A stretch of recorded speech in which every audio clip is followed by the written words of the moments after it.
I'm wanting to look and see who's interpreting for me. Need to get Cindy Noble spotlighted, please.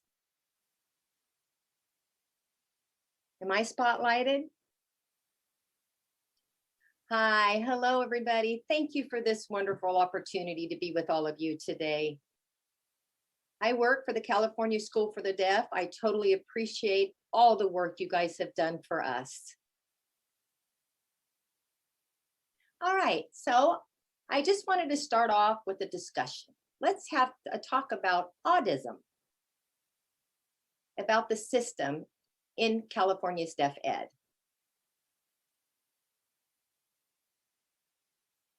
Audism is not to be confused with autism. It is two separate. There's one T and one with the D. Sometimes you see a common misconception of the two. One is audism. Audism is like oppression against deaf individuals. It's just like racism, being oppressive of people of color. Sexism, oppression of women. Homophobia, heterosexual, again, oppression. LGBTQ community plus, again, is oppression of individuals. And we deal with this every day. And I wanted to welcome all of you to take a walk with me. Let's walk through this experience together and to give you an idea what deaf people go through and experience on a daily basis. I call deaf people's fight the last frontier in the civil rights. You have civil rights for women, civil rights for Black people, civil rights for, all by people of color. Civil rights for LGBTQ and plus. Civil rights for the disability community. But civil rights for the deaf has always been overlooked and left behind. And we're hoping to change that sometime soon, because the more exposure we get with movies like Coda, for example, that just recently won 3 awards for the Oscars. The book is coming out about deaf, like True Biz. It's Truebiz. And Niall DeMarco's book called Deaf Utopia. It's very exciting time for us. I really wanted to take this opportunity to take our civil rights to the next level. Now understand that we can't do this in Deaf Ed with SEIU Local 1000 support. We need our allies with us. This painting that I wanted, it was painted by a deaf artist named Nancy Rourke. Now, before the old sentence was, with no ASL, a mind is a terrible thing to waste. So that has been changed. With ASL, a mind thrives. Only 5% of deaf children in the state of California goes to the California School for the Deaf, and that 95% of our deaf children do not have access to ASL or to deaf adults, never even heard or saw that they even had an opportunity to go to a state school that is deaf. And that's a huge inequity issue in the state of California. So let's go ahead and dive into the detail. Next slide, please.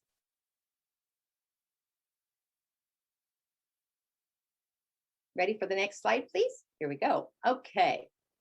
So there are 8 challenges here in the state of California. Well, the first, like I said, is systematic racism, autism, ableism, which is related to disabilities, and linguicism. So while we are fighting autism, we are also fighting all of these others and in intersectionality. 95% of deaf children do not receive ASL or don't even learn ASL. So deaf children are the lowest performance group of kids academically in the state of California. They're last. Intentional ignorance about ASL in the deaf communities is happening. People want to control our deaf ed systems. They know the best practices, but they put up this wall for all different, multiple of reasons. We have deaf professionals who are very skilled, like me, for example, Thai. There are so many deaf people who are involved in SEIU Local 1000 that are skilled to know the best practices, but their expertise are overlooked or pushed aside or just giving that nod.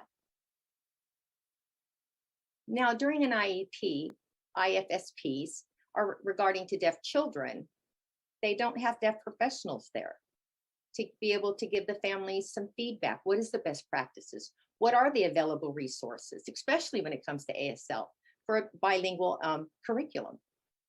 And again, deaf children are the lowest performance group of kids. According to the California Legislative Analyst's Office, that's their report, we are behind the children of poverty. We are behind the children, even children as a second language. We are behind children with hearing children who have disabilities. We are still behind all of them. There's no excuse. It's not because they are deaf. It's because the system is making barriers for our language.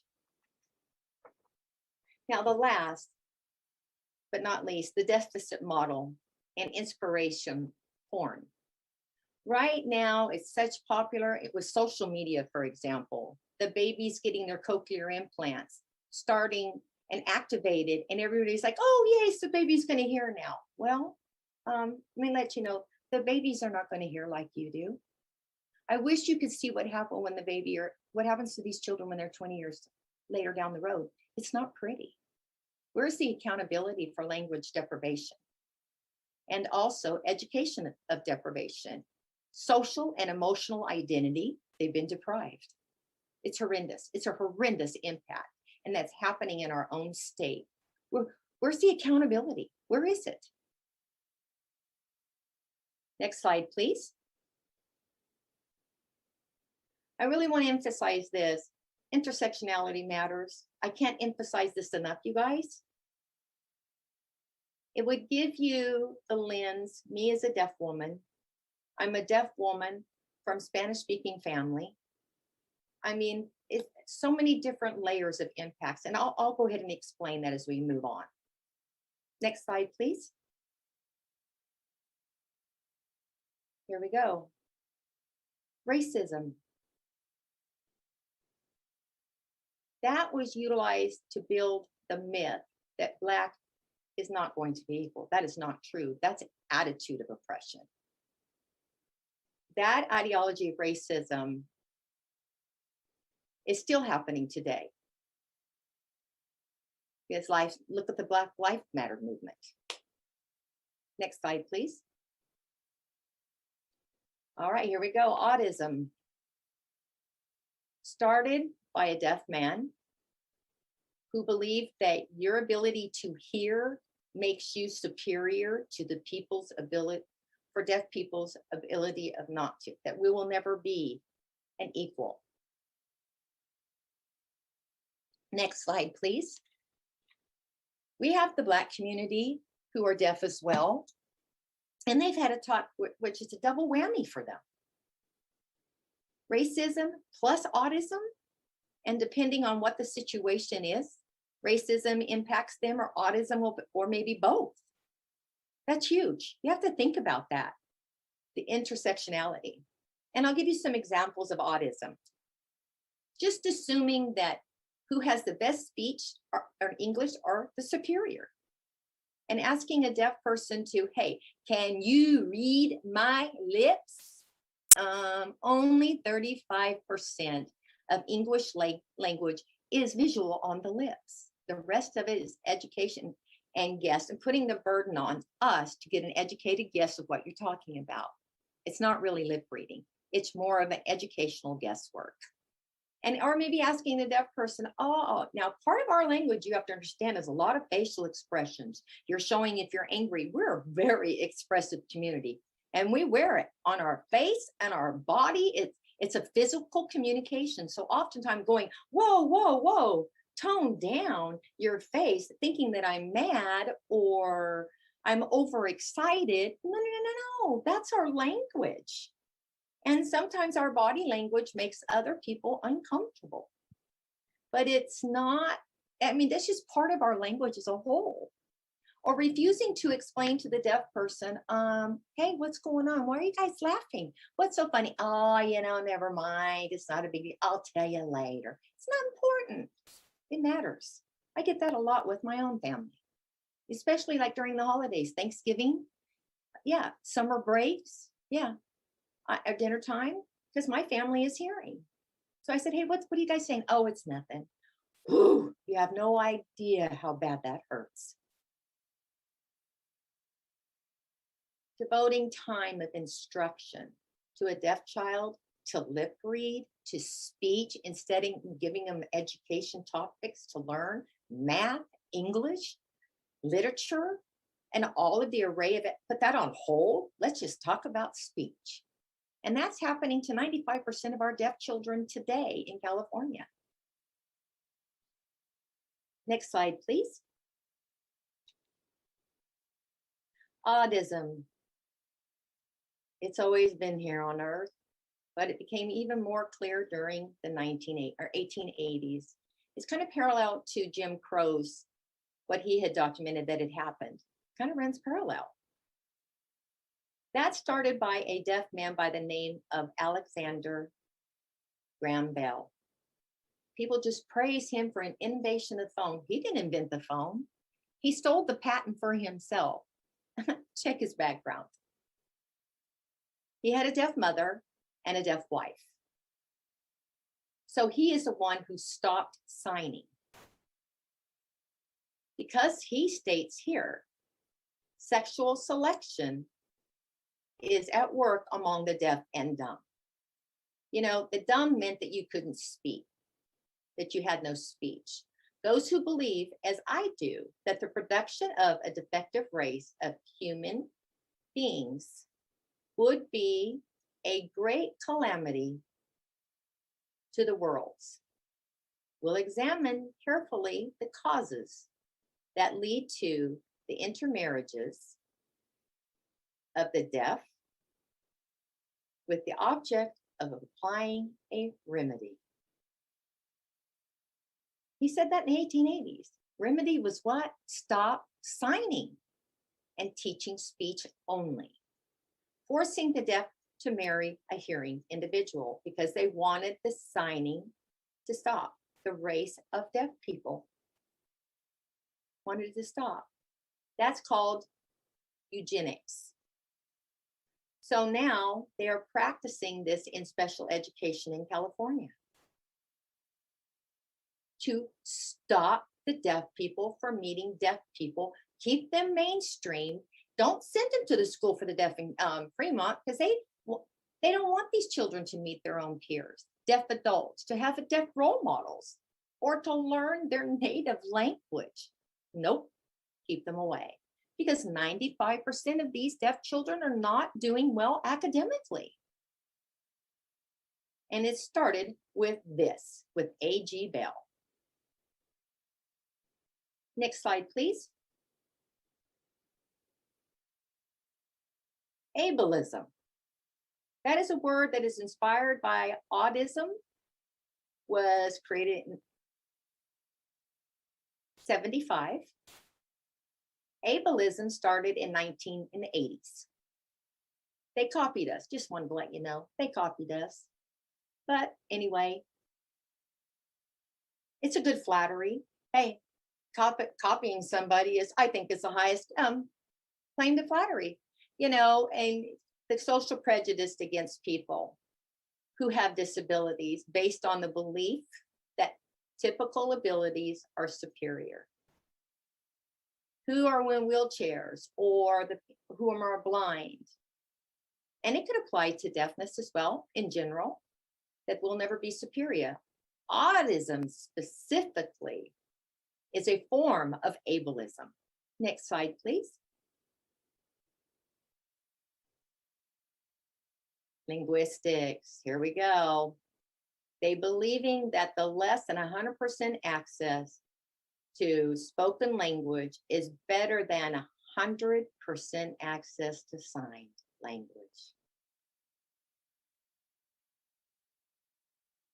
Is so strongly embedded in wanting the deaf children to speak only, to get cochlear implants, get hearing aids. I don't have anything against any of that, but what I am against is withholding them the right to have American Sign Language and the intentional pushing of getting these people to have cochlear implants. And I'm going to explain more. It's capitalism embedded in the middle of this industry, of this complex industry. Next slide, please. It kind of gives you an example of linguism that's going on today. Not a deaf man, a hearing man by the name of Dr. Carl White. He is the director of NCHAM. It's the National Center of Hearing Assessment and Management. Medical treatment for deaf babies. He states 99% of respondents, parents who are implanted their children, were pleased with their decision to obtain a cochlear implant. The most important reason was reported for choosing the same language as their families. If the family speaks English, the child should fit the family's mode of communication and their parents' language, and to be mainstreamed into a hearing society. That is ideology, very integrated into special education system, especially to newborn to 3. Inequity happens when the money is given to SLP, speech and language pathologists, audiologists, are given a lump of money. There are few kids that are in there. And then we have deaf infants in ASL bilingual program, which is ASL in English, is very few, if there's any money at all. You can imagine this amount compared to ours. Those kids, once they arrive in kindergarten, they are so behind. Then when they arrive to the School for the Deaf in California, the parents realize their kids are not doing well. So when they get to the School for the Deaf, they're stuck with language deprivation once we get them, and behind, and having to work double hard with them so they can become,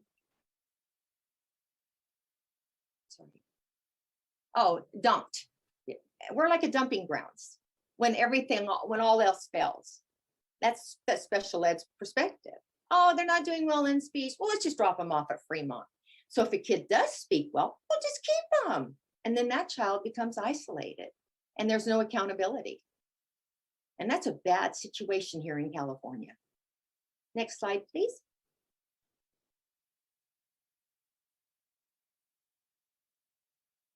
This is an example.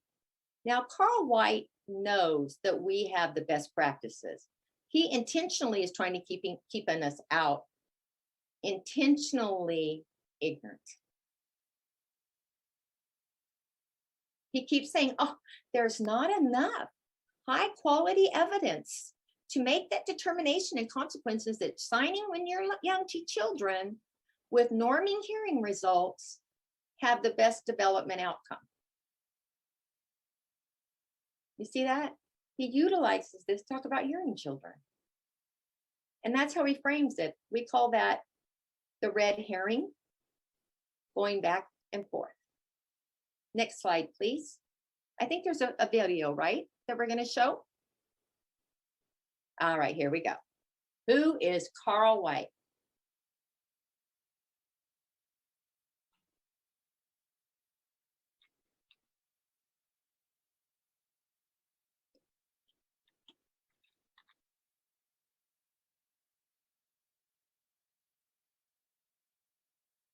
What they were saying is what they're saying, that you said that deaf people don't know what is best for their own babies. That's what they all said you said. But my signing is bad, so that might be a problem.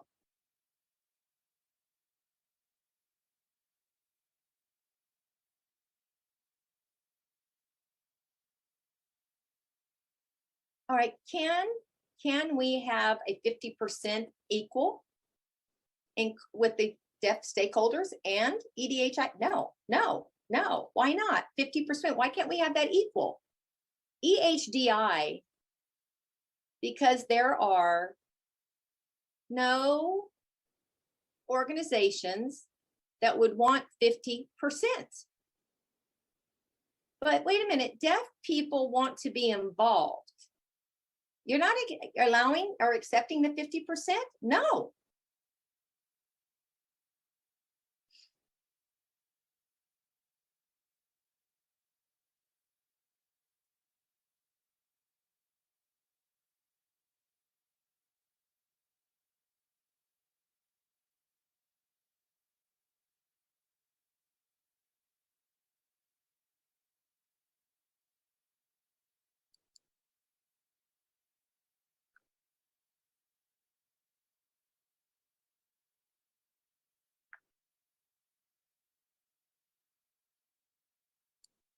Next, please. I was there, you guys, in that room when that happened. I saw that man say, deaf people don't know what's best for deaf babies on the floor of the California Health Committee. It was the Assembly Health Committee. He flew in, Carl flew in from Utah to support the audiologists with their bill to give them authority to consult with families about their deaf babies without including any of us as deaf adults or deaf professionals. And we went to protest against that bill in 2010. It was a huge fight. It was called Assembly Bill AB 2072.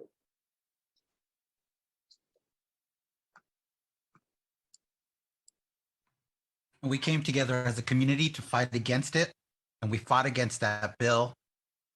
At the end, we were able to insert some language and attach language to that to include American Sign Language.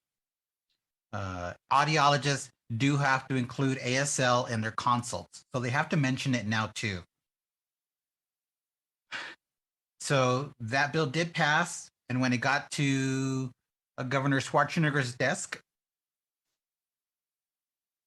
what happened at that point is that the California Academy of Audiologists, who were sponsoring the bill, they then called the governor's office. They asked the governor, Arnold Schwarzenegger, to veto their own bill. They asked them to veto it because of those three words, American Sign Language. They didn't want to have to include American Sign Language in their consults with parents. They didn't want to have to mention ASL. So they were involved in trying to remove ASL. Carl Wart was, and Carl White is not a Californian, but flew out to California to be involved in this battle. Carl White has actively removed the benefits of American Sign Language and continues to focus on neglecting American Sign Language. Next slide, please.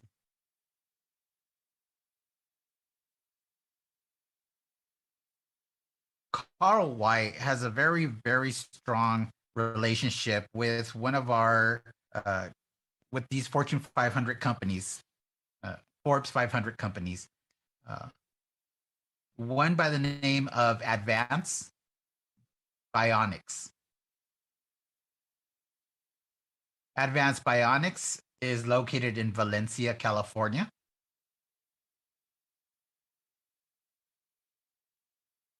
So if you want to take a look at the chart I have there, look at the amount of profit that this company is making, 1.5 billion. And in 2025, that number will be double what you're seeing now. And the focus for these people are deaf babies. That's where the investment is. It's to exclude ASL, focus on the cochlear implant for profit. For profit. My question is, why exclude the ASL? Because What that does, that excludes the deaf professionals. They don't want families to meet deaf professionals. They don't want families to know how well we are doing. They don't want families to know how smart we are. They don't want families to know how adept, how skilled, how resourceful we are in life. That's what's happening. That's audism. This system is audist. And so they've done an intervention to disrupt deaf education coming from deaf professionals. And that's why there are so many children that are currently growing up without access to American Sign Language. Without sign language, they don't develop their deaf identity. Without a deaf identity fully developed, they don't have any confidence in life. Without confidence in life, they don't do well at all in a mainstream situation. Families and teachers, by the time they realize, oh, my child isn't doing good, I better send them to the school for the deaf, they're already maybe 7 or 8 grades behind at that point. So the teachers at the California School for the Deaf are working very hard to help those children get caught up, not only in terms of education, but get caught up in their language, get caught up in their identity formation. For some or most of them, it can be too late because brain development starts at what age? 0 to 5. Those are the ages where language acquisition happens. Next slide.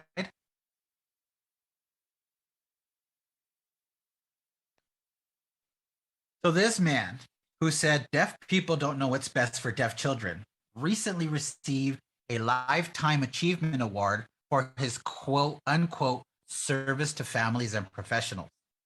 Who awarded him that award? The American Cochlear Implant Alliance. That's who gave him that award. So there's further proof that they're in bed together to work against deaf schools, to work against sign language, and ultimately to work against deaf people. Next slide.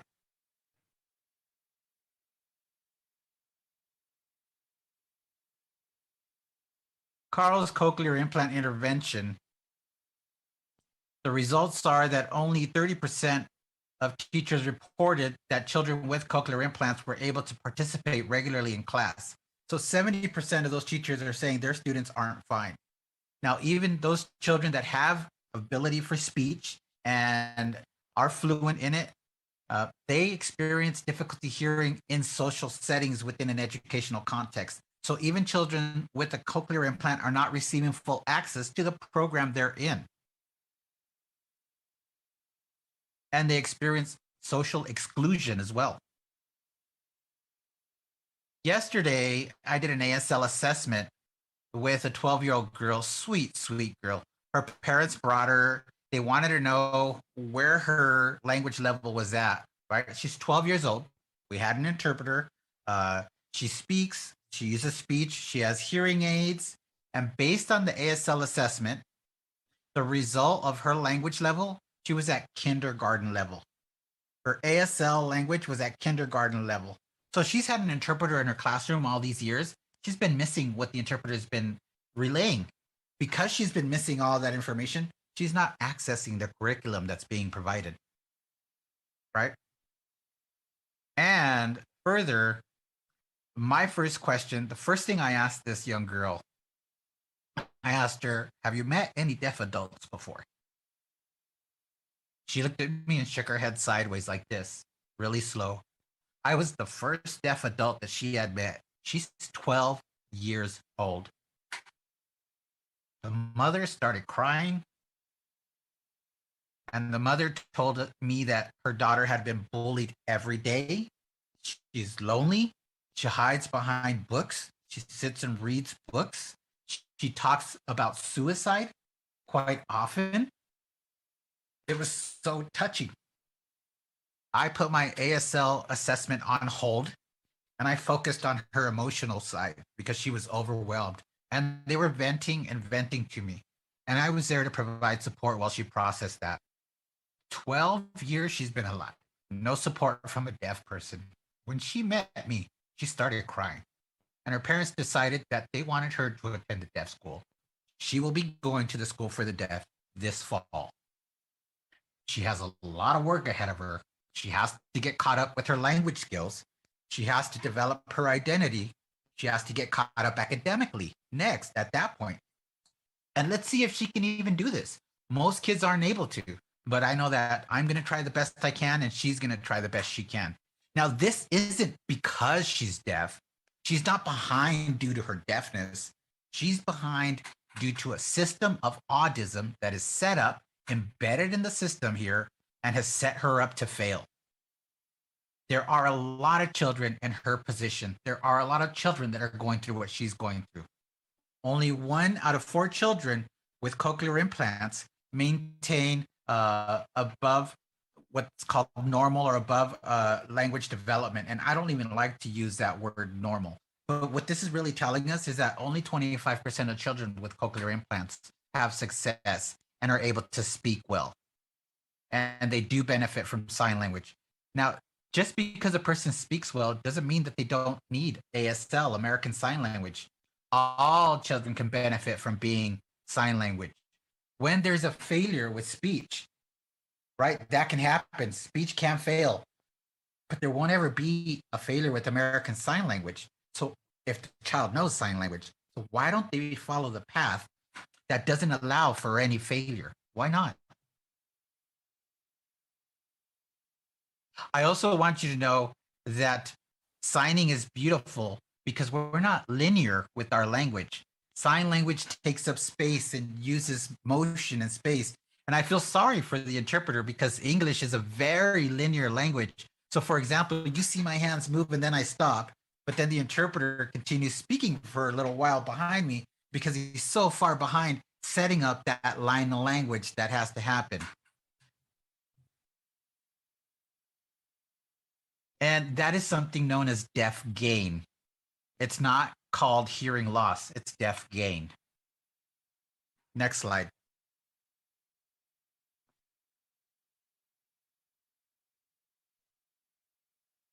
Even though the deaf community has tried to caution and warn everyone, cochlear implants are just a part of the system. It's the standard care for a deaf baby at this point in California and the United States.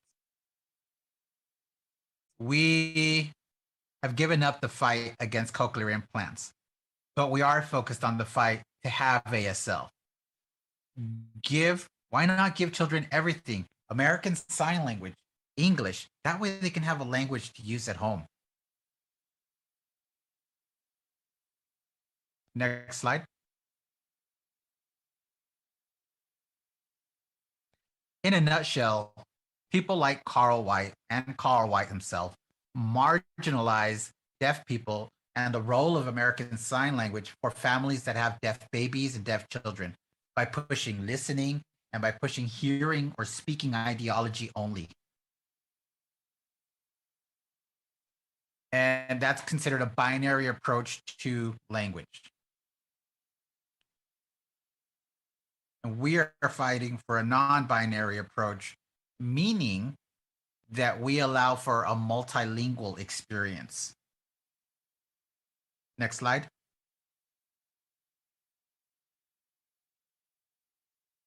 I've said this multiple times.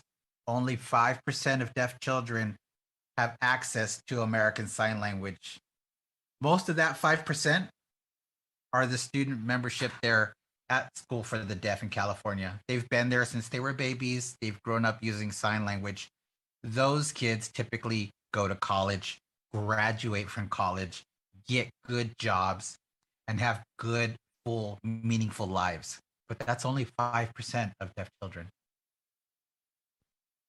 The 5% that do attend schools for the deaf benefit from having deaf professional experts, right?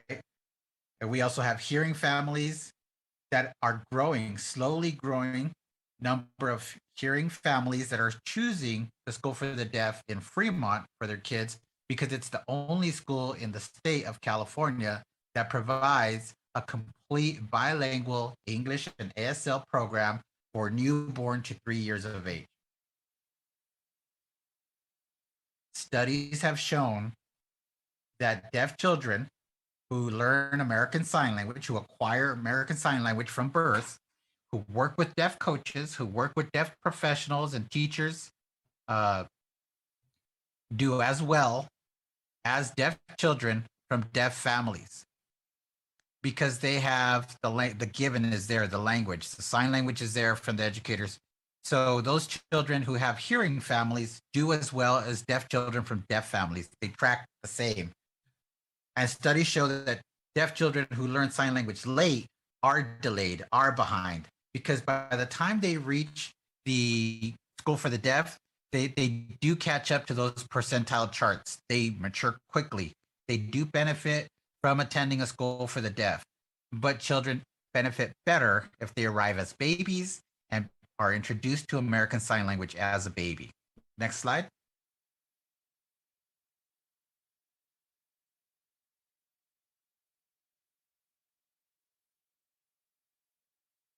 We now have data from SB 210, and that was part of our language equity and acquisition for the deaf kids campaign, and that is known as Lead K Readiness.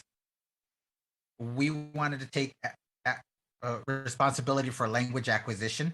We wanted to understand the numbers here in the state of California. California is the first state that passed this law, and it was called Senate Bill 210. You can see there it says SB 210. And it was a data collection focus on deaf babies from birth to the age of 5. And it shows that 96.7% of deaf babies are at age expectation. In other words, they meet those milestones. They look and meet their parents' eye gaze. They look away when mom and dad looks away. They smile when mom and dad or grandpa smile. They recognize movement. They recognize light, right? That's early baby language development. And when those babies become 3 years of age, they are only at 57.5%. So deaf preschoolers are at age expectation. When they turn 5 years of age, they're delayed or more behind. They are not trending like they should. Something is impeding their growth and changing the direction of that trend, which is the fact that they're not arriving to kindergarten ready with literacy skills in place to go. They lack that. This is California Department of Education data. That's where these numbers are coming from. This is coming from an assessment called Desire Result Motivation Profile. Desired Results Developmental Profile, excuse the interpreter, known as the DRDP assessment, which is an assessment used on deaf children from birth to 5. It checks their cognitive domains, their social, emotional domains, physical domains, as well as language. And so this is disaggregated data. This is disaggregated information with just the focus on deaf children and language only. So now we do have the data, we do have the statistics that proves that our deaf children are not doing okay from 0 to 5, which means that anytime thereafter, they're not going to do okay. Next slide.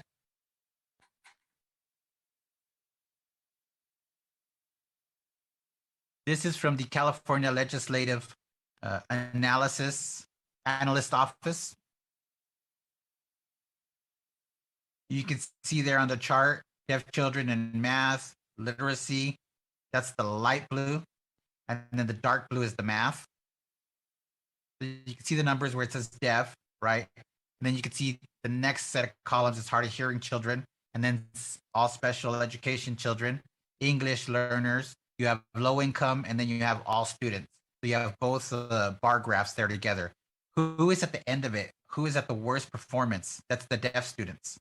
That is not acceptable. This is not acceptable. It's just not.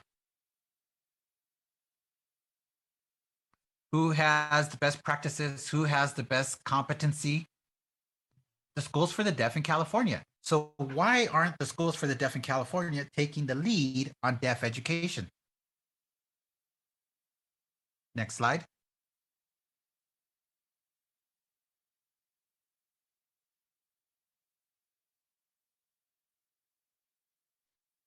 The autism comment that I get a lot, people say, oh, but the child is hard of hearing. They can hear some, it's just a mild hearing loss. They're only deaf in one ear. They don't need to go to the California School for the Deaf. They don't need American Sign Language. They really trivialize it like it's nothing. And that's not the case. That's wrong. It's not nothing. Children with minimal hearing levels have challenges. They experience challenges. They still are not hearing children. It's not nothing. Children with mild or minimal hearing levels struggle with school. They experience something called listening fatigue. They are 10 times more likely to not succeed in school, not succeed. And they are sometimes labeled as attention problems. And they're not, they just can't hear. They can't hear what a hearing person is saying. Or sometimes they're labeled as having behavioral problems. And that is coming from their frustration. And that leads to learning disabilities, which means it's a result of language deprivation. So we'll take time to switch it.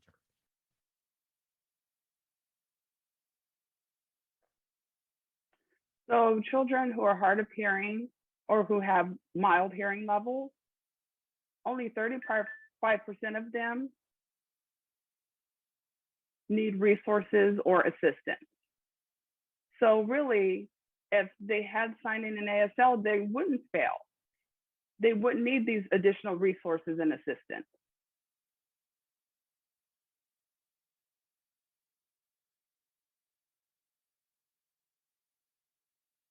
Okay, so you can go ahead and start the video.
So lead K, this is a lead K training video. So that was the sign for milk. So can you guys do this along with me? Sign milk. I do see some of you guys signing it. Come on, join in with me. It's almost like the movements of milking a cow. Awesome. Next slide. Yes. Next. So you see the greatest irony. So you have the hearing baby who's encouraged to sign, And that's very popular to encourage babies who can hear. They have talked about there's less frustration, the babies are happier if they're able to acquire language before they can speak. But you see that there's no signing for the deaf baby. So why is it that the hearing baby is encouraged to sign, but not the deaf child? But, you know, ASL is like nutrition for our brain. We cannot deny nutrients and nutrition to our brains, just like we cannot deny deaf babies ASL.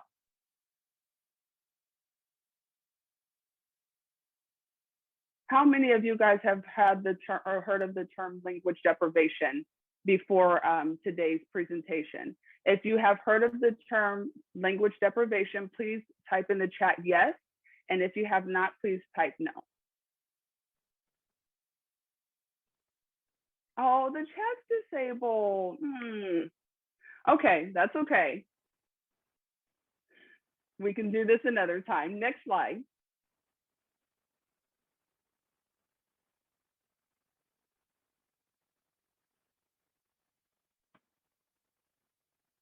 So today's ideology practices is that of like Carl White and those in charge of special education system and who are in charge of the early start program. So meaning 0 to 3, have a lot of audiologists and speech professionals who are gatekeepers. And so they are taking all the babies, and the deaf professionals do not have access to these babies until later on in life. And then by the time we have access to them, it's too late. And there is a long legacy of harmful impacts that come of this that we can see clearly from the data. And that's the reason why children are doing so well, are failing academically, and they're not having good outcomes. So we, as deaf professionals, deaf babies, deaf adults, we are never going to be hearing. Some of us are good at faking it until we make it. Some of us do better than others, but none of us are okay. And so that's what this system is creating. Next slide. So in California, you can see Carl White's discussion with deaf adults, about 50% stakeholders. So our California system, the way our California system works is we have the Department of Healthcare Services, and they contract out with corporations called NATUS, NATUS. And NATUS makes newborn hearing screening equipment. So ABR equipment. I won't go too deep into that. So they contract with the Department of Healthcare Services for the newborn screening. And so all hospitals in the birth room conduct these health screenings. And so corporations are working with the healthcare system. So pretty much they're double dipping in selling the products for the and the equipment for the newborn screenings that they utilize in the hospitals, but then they're also getting the money for providing services to the Department of Health. So they're getting it from both ends. And then they're partnering with cochlear implant companies. So it's like they're just running the show. They're the gatekeepers here. So we're working closely with Deaf Ed, and they're bypassing the deaf schools, and they're just sending the deaf children to speak to the audiologist and the speech therapist, and they're not getting the appropriate resources from deaf adults or schools for the deaf. So a lot of them have no knowledge about the schools for the deaf. And I feel that's very cruel. It's an injustice to these deaf children, and it's an inequity. I worked with the California Department of Education for 4 years, and the referral system for Early Start through the California Department of Education, I got all the referrals.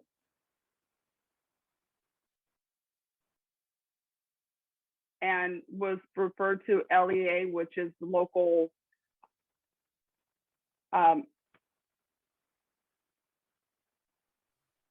Local education agency. Education agency. So the school district where the family lives, so they would refer them to start early intervention services.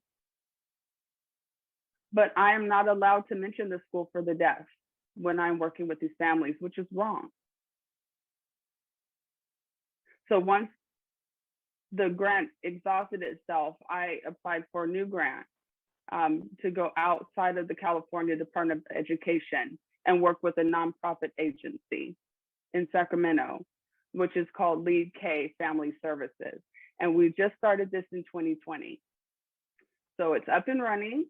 They have deaf coaches, they have parents, deaf peers, everyone who can sign.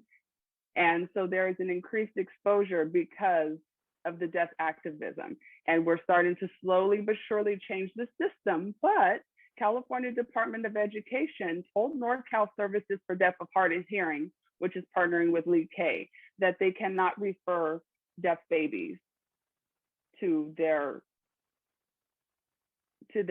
organization. So the system is causing an issue here. So their special ed is trying to keep all the deaf babies and the young children in a mainstreamed environment. And so what we would like to see happening is a restructuring of deaf education for the 17,000 deaf children to be placed under the School for the Deaf and partnering with California Department of Education and the Deaf Ed unit instead of under special education. And there's several people who are saying that this is going to be an impossible task. But you know what? Just last Tuesday, there was a great historical moment that took place, a watershed moment. You know UTLA, the Union Teachers of Los Angeles? Anybody familiar with that? They are working with the deaf teachers and providing a lot of support to the deaf teachers. They wrote a resolution to restructure deaf education. And what they would do is they would separate the deaf children out from under special ed. They would have to follow special ed laws, but they would be two different divisions. So they would have the deaf ed division called the ASL English Bilingual Program. And so there they would have American Sign Language resources for families. They would have mentoring, deaf coaches, support for teachers, providing bilingual curriculum, home visits to the family. And so this will be brought up to the Los Angeles Unified School District Board. So UTLA and deaf teachers, supporters all came and rallied together, wore red shirts in solidarity. And so they voted to pass it unanimously. And so this is just a wonderful moment. This has never happened before. This is an incredible time. They will be the first school district to have these separate divisions for deaf education. And it will be run by the deaf, utilizing ASL and English, a bilingual approach. And there was one letter of opposition, just one. And guess where that letter of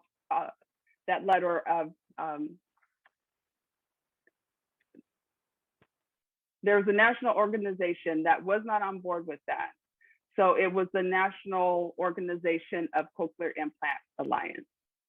So they wrote a letter of opposition but UTLA had already started the training. The board, they had already trained the board, had them well prepared, knew that there may be some opposition, and they told them, you know what, you guys are liars. Shame on you. And they voted to pass it. I mean, this is just an amazing time. So if they're able to do it, we're able to do it. SCIU Local 1000 can make change. We can change the system. We can separate these students out from under special ed and have their own division. So just something I'd like to throw out there, food for thought for you to consider. Next slide.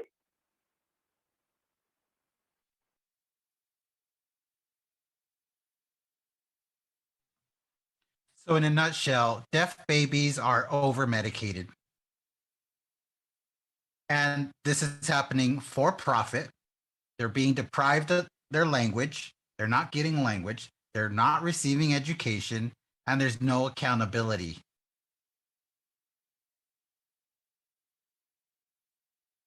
That approach is rooted in what the cochlear implant speech only supporters use and what they love to use. Something that they call, quote unquote, parent choice. It's the parent's choice, is what they say. It's the parent's choice that their child talk. It's the parent's choice that their child receive a cochlear implant. It's the parent's choice that they learn English. And in doing this, they scoot ASL down to the last option, and they frame ASL, American Sign Language, as just a tool. It's just a tool to be used as the last option. They don't frame it as a language. And so they'll use words like parent's choice. And that was started by Alexander Graham Bell back in the 1800s. And it's continued to this day. His father, Alexander Graham Bell, was trying to sell visual speech equipment to deaf schools all over the country, including the California School for the Deaf. The California School for the Deaf was founded in 1860. But the deaf teachers at that time, the deaf administrators at that time, didn't see the need for visual speech methods because it wasn't contributing to their educational outcomes. They already knew it back then. They turned down those offers. They didn't want to buy A.G. Bell's father's product. They turned them down. And A.G. Bell was very upset and very frustrated by those deaf professionals as leaders in the various state schools. So then A.G. Bell decided to figure out a way to work at this and attack this. So what A.G. Bell realized is that parents of deaf babies are easy to manipulate. His focus was on those hearing parents. So A.G. Bell began the framing of this issue as a parent's choice to bypass the professional experts. And he's told deaf adults, we can't work with you because the parent's decision is that their babies speak only. And that's how they manipulate and control the system, by using buzzwords like parent's choice instead of focusing on language ability, opportunities, and accountability. Next slide.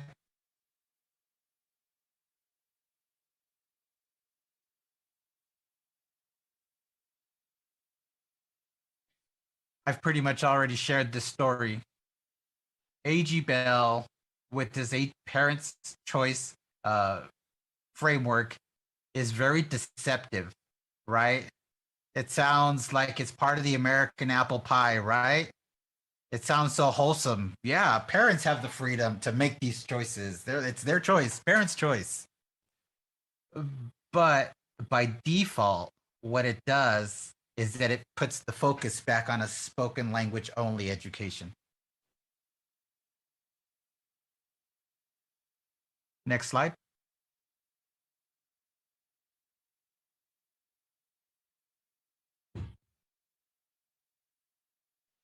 What we're up against at this point with early start special ed is that they have a medical narrative. Now, the medical narrative is influencing the CDE. It's influencing the special education division, and it's also influencing the Department of Developmental Services. I have an easier time working with the Department of Developmental Services than I do with CDE special ed. CDE special ed tends to ignore us. They downplay us, and they use parents' choice to oppress our voice. Developmental services are realizing that there's value to sign language, there's value to working with deaf adults. They just created a 21 deaf and hard of hearing, or their 21st deaf and hard of hearing specialist position in the Department of Development Services. But at CDE, there's only one of those positions. Department of Development has 21 of those positions, has deaf people in 21 positions. CDE, one deaf person.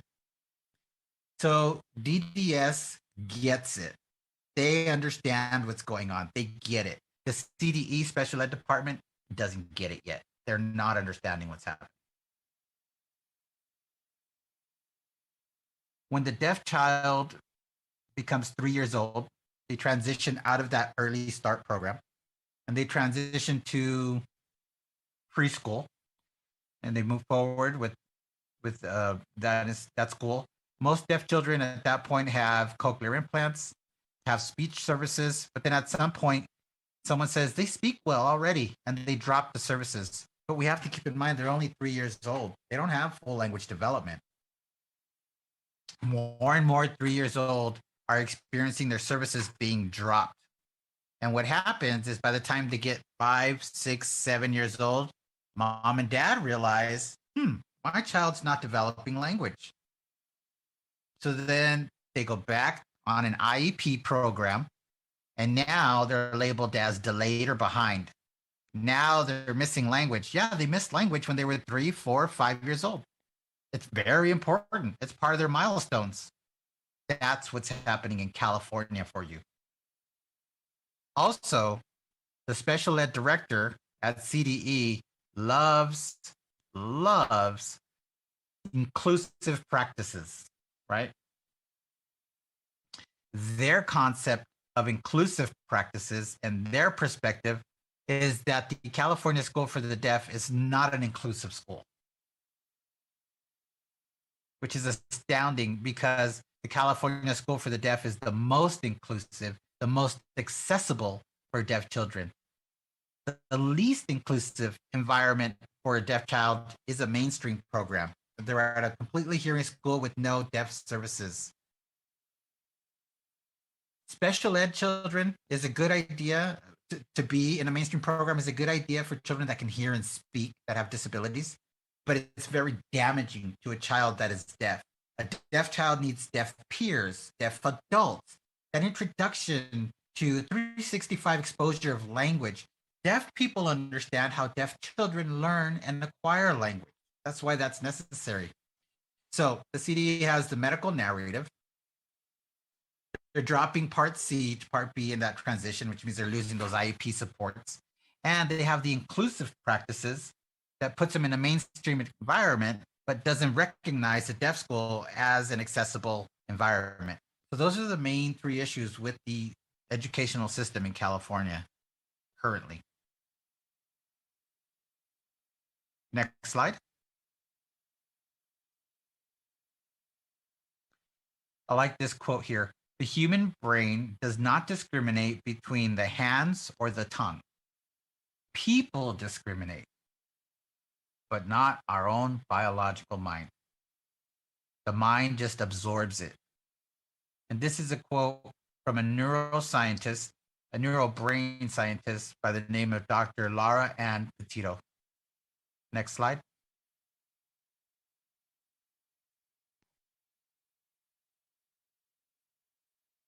This is an article that I will share with you individuals. You'll be receiving my PowerPoint. You can use this article to review, to double check what I'm presenting to you. And this article, there are multiple studies and research that show the same findings. Deaf children benefit from sign language. Sign language helps with the development of speech. Deaf children who learn sign language are able to speak better and use speech better because they have access to language. They already have an understanding. They have access to academics much better when they have sign language from birth. There are so many studies and evidence and research that proves that having American Sign Language is accessible. But for some reason, CDE doesn't have this evidence-based information as a part of their practices. These are best practices. This article says there's a benefit to visual language and how acquisition language complements spoken language development. Next slide.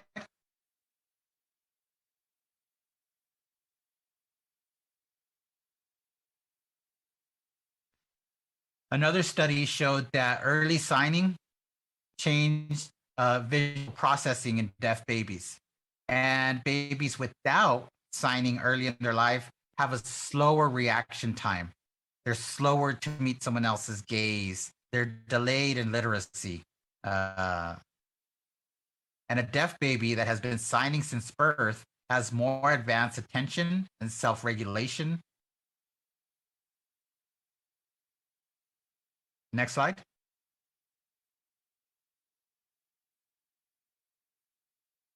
Deaf children that sign had more eye contact, more eye gaze, can name objects more often, can talk about what was shared in a book, develop stronger vocabularies, and have stronger literacy skills. Next slide.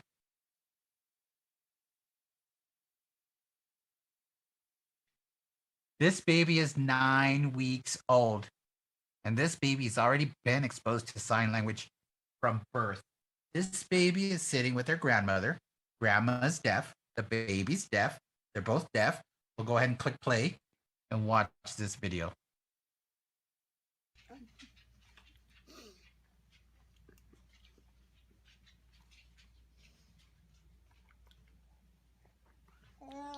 Grandma, you're here with Grandma. You're funny. You're a funny baby. Oh yeah, what a funny baby. Can you sign Grandma? Let me see you sign Grandma. Yeah, Grandma. Yeah, you almost got it just like that. Grandma. Oh, oh my. So cute. Watch what happens next, says Julie. Yes? You want to say yes? Are you going to say yes? Say Grandma. Oh yeah, I'm Grandma. Yes. Yes, yes. You see her? It says yes. Grandma, yes. Move your little hands. Move your little hand right here, Grandma. Okay, I don't want to force you. Okay. Oh my, she's so sweet. And this is Julie speaking. Dr. Rems-Smario speaking. That is a lucky baby. What I just showed you there is a fortunate baby. That baby's brain is development. They're being stimulated by language right after birth. I want you to see, well, let me ask, how many have seen that movie Inside Out, the Disney movie? Okay, next slide. I just want to show how the brain functions when it is stimulated by language. So next slide, please.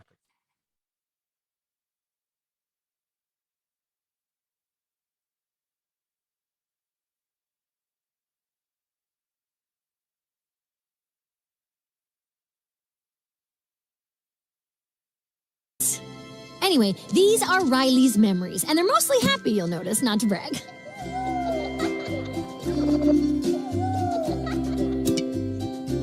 But the really important ones are over here. I don't want to get too technical, but these are called core memories. Each one came from a super important time in Riley's life, like when she first scored a goal. Oh, that was so amazing. Hey, would you look at that? Very nice. Woo!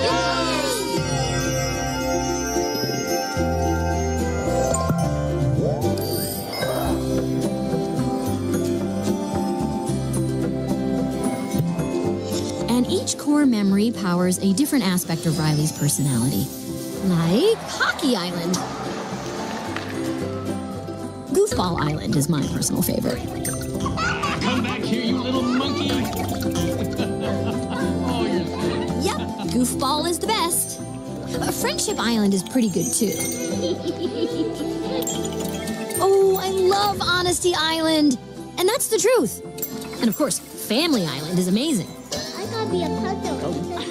The point is, the islands of personality are what make Riley, Riley. Look out for me!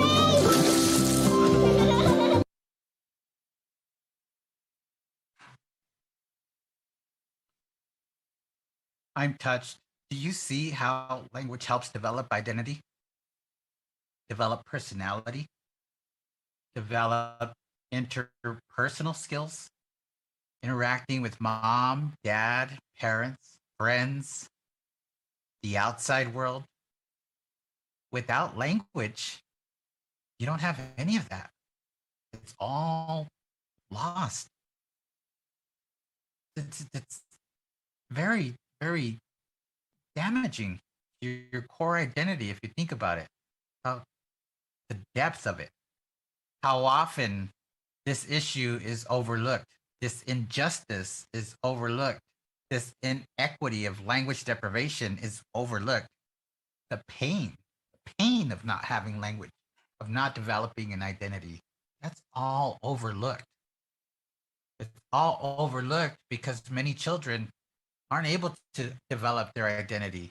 They aren't able to advocate for themselves. So many of us deaf adults are very concerned with the future of deaf children, but we're also taking care of other deaf adults who are still struggling with their identity. That's why we are so passionate about the School for the Deaf. That's why we want to see the School for the Deaf grow. We want to see it respected. We want to see it supported. We want to see it collaboration. And we want to see the School for the Deaf give us that leadership. School for the Deaf is part of CDE. CDE is huge, but we were here before CDE. We were founded in 1860. CDE just celebrated their 100th year anniversary. We are older than them. We have more experience than CDE. We are more qualified and competent than CDE. But CDE hands all the power over to their special ed division and asks them to take care of our deaf children. We only get deaf children at the School for the Deaf if CDE supports that decision, which can be doubtful, right? We asked them to work with the School for the Deaf and accept our leads as best practices. We want the Schools for the Deaf to become the lead for deaf education, just like LA Unified School District has done. Because once that happens, we won't have what happened in this video happen to deaf children. They won't be missing out on their identity. They will be able to develop because they will have access to language. Next slide, please.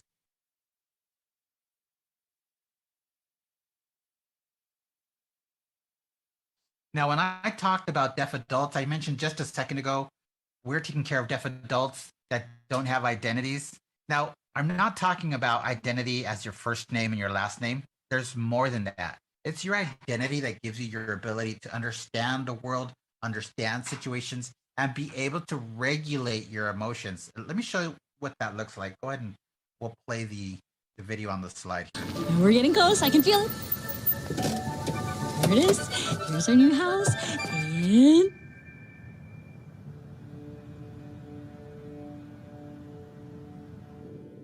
maybe it's nice on the inside.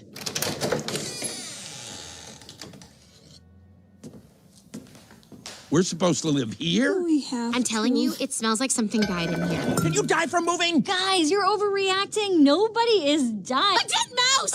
Great. I'm gonna be It's sick. the house of the dead. What are we gonna do? We're gonna get rabies. Get off of me. Hey. All through the drive, Dad talked about how cool our new room is. Let's go check it out. It's gonna be great. Yes.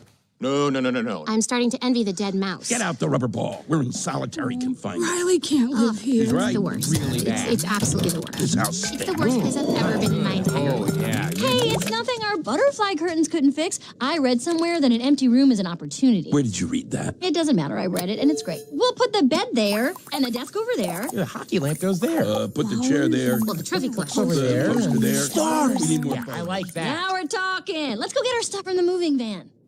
All right.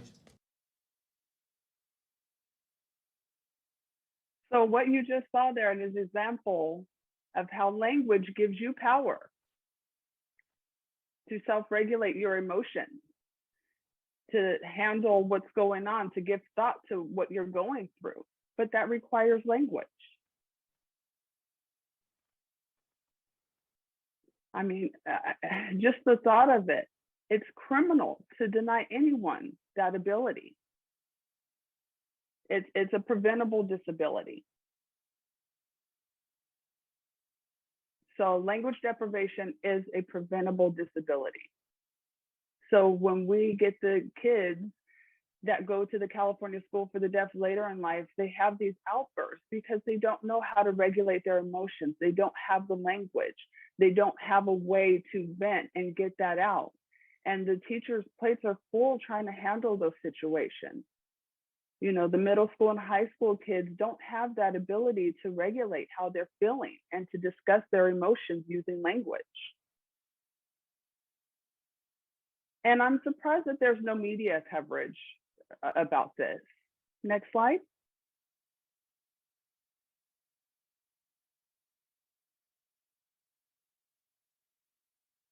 You can go ahead and play it. You can communicate with your deaf child. Earlier, you might be wondering how. Gesture helps connect concepts before being able to use words and phrases with your child. For example, take this apple. Through gesture, you can point and draw your eye gaze towards physical objects with your child. When your child's eye gaze follows along, your child begins to understand. Eventually, you can connect these gestures with words. This is the first step towards acquiring language. It starts with gesture. Then your child will begin to understand and use words, form phrases, and sentences, and finally, achieve fluency. Gesture leads to language acquisition. Learn more about early language acquisition at yourdeafchild.com. A Lead K and Niall DeMarco production, created by Convo. So gestures are also very important. Hearing culture utilizes gestures very often. You know, you have these hand signs here that are different gestures that are universally understood. So that's part of being human. When I was little, I was told by my speech-only teacher that I needed to sit on my hands. So I had to put my hands under my legs. So before me, the teacher before that, if I tried to sign anything, would hit my hand with a ruler. There's a lot of violence against deaf children for trying to utilize their hands or trying to utilize simple gestures. And those violent acts were committed by hearing people. Next slide.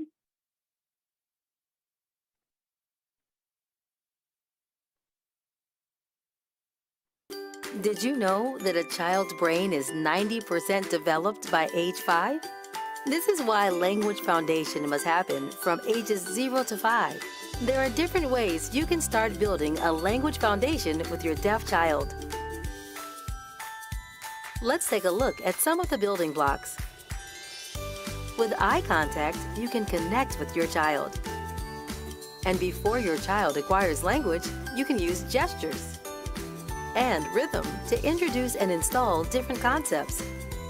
Your child can also pick up information from their surrounding environment. Bit by bit, with love, patience, and commitment. All of this will lead to your deaf child achieving language milestones, such as forming words, short phrases, longer sentences, and ultimately, fluency. This is how your deaf child acquires American Sign Language.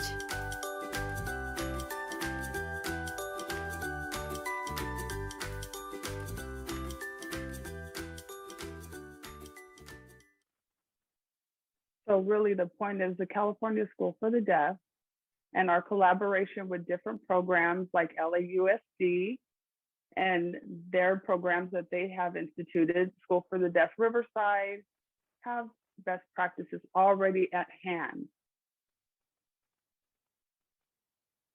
And we know that our knowledge is centered and that we can give this information and assist with the special ed division for deaf children.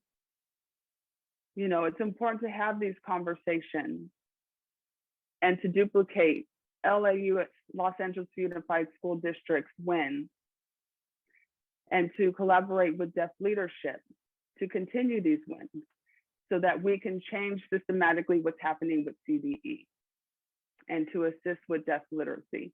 It's time. We have been waiting since 1860. It's been a long time coming.